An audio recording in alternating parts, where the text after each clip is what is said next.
ಅದ್ರ ಮೇಲೆ ನಾನು ಇಲ್ಲ ನಿನ್ನೆ ಮೀಟಿಂಗ್ ನಡೆದಿದ್ದು ಬಹಳ ಕುತೂಹಲ ಕೆರಳಿಸಿದೆ. ಜಾರ್ಜ್ ಅವರ ನಿವಾಸದಲ್ಲಿ ನನಗೆ ಮೀಟಿಂಗ್ ಬಗ್ಗೆ ಏನು ಗೊತ್ತಿಲ್ಲ. ಬಹುಶಃ ಎಲ್ಲರೂ ಔಪಚಾರಿಕವಾಗಿ ಮೀಟಿಂಗ್ ಮಾಡಿರ್ತಾರೆ ಅಷ್ಟೇ. ಸಾಧನ ಸಮಾವೇಶ ಆದಮೇಲೆ ಅವ್ರ ಮನೆಗೆ ಊಟ ಮಾಡಿದ್ದಾರೆ ಅಂತ ಅನ್ಕೊಂಡಿದ್ದೀನಿ. ಸಚಿವ ಸಂಪುಟ ವಿಸ್ತರಣೆ ಆಗ್ತಾ ಇದೆ. ಸಂಪುಟ ವಿಸ್ತರಣೆ ಆಗಬೇಕು ಅಂತ ಹೇಳಿ ಎಲ್ಲ ಎಮ್ಎಲ್ಎಗಳ ಬೇಡಿಕೆನೂ ಇದೆ. ಮತ್ತು ಈಗಾಗಲೇ ನಮ್ಮ ಸರ್ಕಾರ 3 ವರ್ಷಗಳು ಪೂರೈಸಿದೆ. ಸೊ ಹಾಗಾಗಿ ಇದು ಹೈ ಟೈಮ್ ವಿಸ್ತರಣೆ ಆಗಬೇಕಾಗಿರುವಂಥ ಹೈಕಮಾಂಡ್ ಅವರು ಏನು ಸೂಚನೆ ಕೊಡ್ತಾರೆ ಅದ್ರ ಪ್ರಕಾರ ಮುಖ್ಯಮಂತ್ರಿಗಳು ನಡ್ಕೊಳ್ತಾರೆ.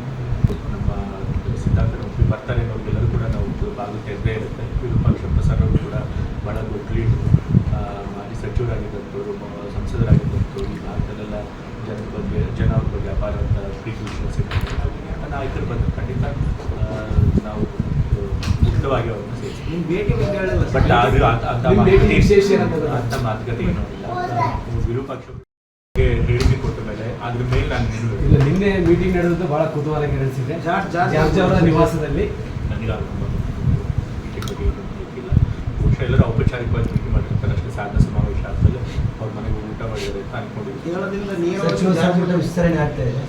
ಸಂಪುಟ ವಿಸ್ತರಣೆ ಆಗಬೇಕು ಅಂತ ಹೇಳಿ ಎಲ್ಲ ಎಮ್ಎಲ್ಎಗಳ ಬೇಡಿಕೆನೂ ಇದೆ. ಮತ್ತು ಈಗಾಗಲೇ ನಮ್ಮ ಸರ್ಕಾರ 3 ವರ್ಷಗಳು ಪೂರೈಸಿದೆ. ಸೊ ಹಾಗಾಗಿ ಇದು ಹೈ ಟೈಮ್ ವಿಸ್ತರಣೆ ಆಗಬೇಕಾಗಿರುವಂಥ ಹೈಕಮಾಂಡ್ ಅವರು ಏನು ಸೂಚನೆ ಕೊಡ್ತಾರೆ ಅದ್ರ ಪ್ರಕಾರ ಮುಖ್ಯಮಂತ್ರಿಗಳು ನಡ್ಕೊಳ್ತಾರೆ.